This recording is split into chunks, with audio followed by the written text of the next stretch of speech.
Hello students, welcome to online classes of advance senior secondary school Mundal. अभी हम पढ़ने जा रहे हैं class 12th health and physical education. तो हम इसके एलिमेंट पढ़ रहे हैं जो शारीरिक पुष्टि में बढ़ाने में सहायक हैं।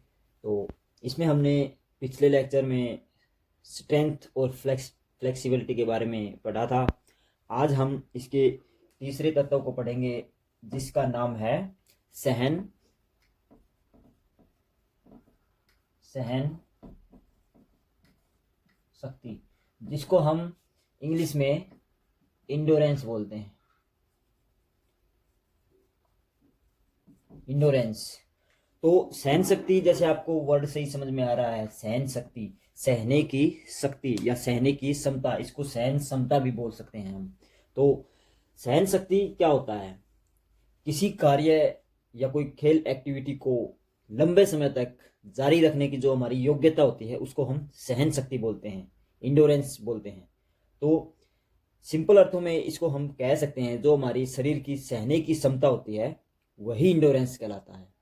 कि हम कोई एक्टिविटी या कोई भी काम थकावट के दौरान भी उसको जारी रख सकते हैं, तो वह हमारी इंडोरेंस पावर कहलाती है।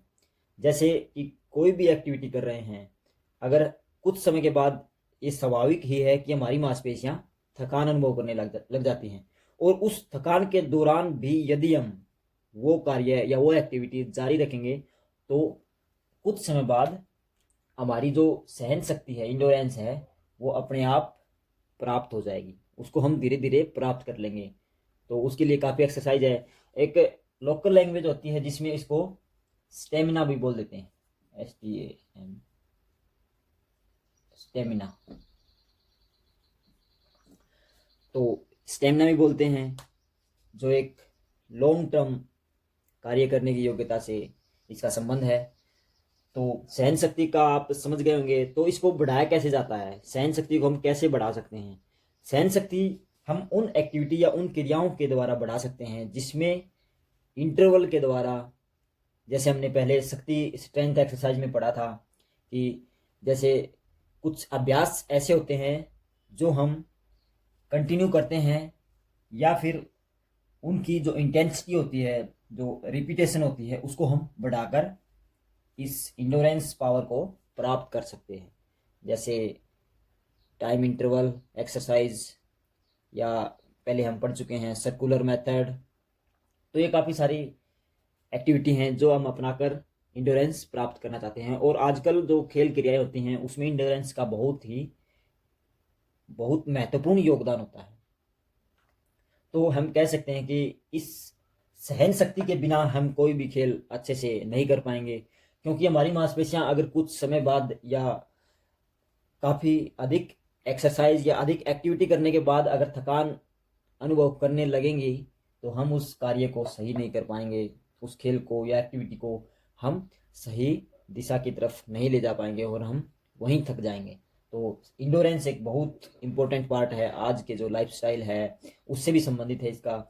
और आज जो हम खेल खेलते हैं, मेंटली भी बहुत ज़्यादा प्रेशर हो जाता है, तो हमें दोनों कंट्रोल करने होते हैं, शरीर और मन दोनों को कंट्रोल करना होता है।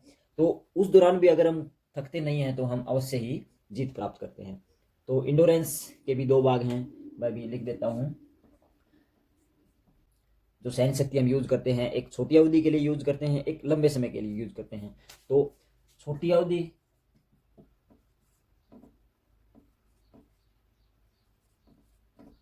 और दूसरा है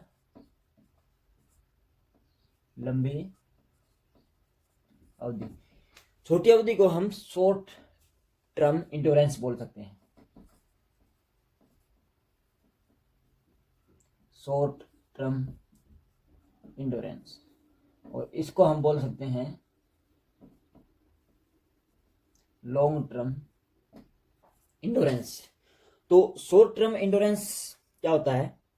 जब भी हम कोई एक्टिविटी या खेल क्रिया करते हैं उस समय अगर वो एक्टिविटी या खेल क्रिया की सघनता होती है, जैसे हम इंटेंसिटी बोलते हैं, रिपीटेशन, हमारा मांसपेशियां बहुत तेज रफ्तार से कार्य कर रही होती हैं और वो कुछ समय के लिए करती हैं, तो उस कार्य को हम शॉर्ट टर्म इंडोरेंस, या उस समय जो हमें शक्ति प्राप्त होती है या हम जो एक इंडोरेंस पावर यूज करते हैं वो शॉर्ट टर्म इंडोरेंस कहलाती है। समझ गए होंगे आप। कम समय के लिए अधिक कार्य करने की जो पावर होती है, जो योग्यता होती है, उसको हम शॉर्ट टर्म इंडोरेंस बोलते हैं, सिंपल भाषा में। और लॉन्ग टर्म इंडोरेंस किसको बोलते हैं? जिसमें कार्य की सघनता अर्थात जो एक्टिविटी होती है उसकी इंटेंसिटी कम होती है, मगर वो इंटेंसिटी लंबे समय तक चलती है। जैसे कि एक फुटबॉल का मैच, इसमें जब खिलाड़ी के पास बॉल होती है या जब कोई अटैक होता है, उस दौरान खिलाड़ी को अपनी पूरी शक्ति से दौड़ना होता है या बॉल के साथ कुछ स्किल करनी होती है, बहुत ही एक जबरदस्त तरीके से। मगर जब खिलाड़ी कोई अटैक कंप्लीट हो जाता है या गेम दोबारा रिस्टार्ट होने से पहले वह नॉर्मल अवस्था में आ जाता है। तो फुटबॉल में ऐसे कई तरीके हैं, ऐसा कई बार होता है, बॉल बाहर चली जाती है, खिलाड़ी नॉर्मल अवस्था में आते हैं, फिर अटैक होता है, फिर नॉर्मल अवस्था में आते हैं। तो ऐसी वो जो कार्य प्रणाली है वो एक लंबे समय तक चलती है, मगर उसमें इंटेंसिटी कम होती है। जो हम कार्य करने की एबिलिटी है या कार्य कंटिन्यू नहीं रहता, वो बीच बीच में एक टाइम उसमें रिलैक्स होने का भी खिलाड़ी को मिलता रहता है, तो उस दौरान हम लॉन्ग टर्म इंडोरेंस यूज करते हैं। शॉर्ट टर्म इंडोरेंस इसके उदाहरण है जैसे कुश्ती। कुश्ती में हमें बहुत अधिक कार्य लेना होता है अपनी मांसपेशियों से, और उसको बनाए भी रखना होता है कम समय के लिए, तो इसमें कम समय के लिए यूज होता है। इसके अलावा आप और भी गेम लगा सकते हैं जैसे जुडो, ताइक्वांडो। ये काफ़ी खेल हैं जो छोटी अवधि के होते हैं, मगर उनमें जो इंडोरेंस पावर यूज होती है वो कम समय के लिए यूज होती है, और हमारी मांसपेशियों को जो क्रियाविधि करती हैं वो क्रिया अधिक करनी पड़ती है।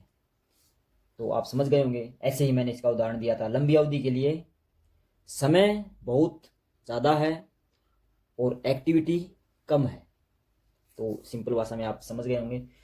इसका उदाहरण मैंने फुटबॉल दिया था। इसके अलावा आप जो लॉन्ग डिस्टेंस रेसिज हैं जैसे मैराथन है, 10 किलोमीटर है, 20 किलोमीटर रेस होती हैं, या साइकिलिंग होती है जो रोड पर होती हैं, तो 50-50, 100-100, 200-200 किलोमीटर साइकिलिंग रेस होती हैं।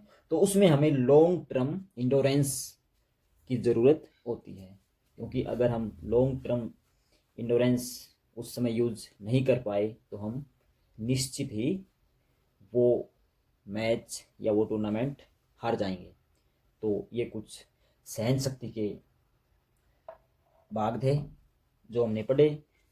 एक लास्ट में इनका ब्रीफ रिव्यू ले लेते हैं। छोटी अवधि का जो इंडोरेंस होता है उसमें छोटी अवधि से हम समझ गए होंगे जो टाइम इंटरवल है वो क्या होता है, कम होता है।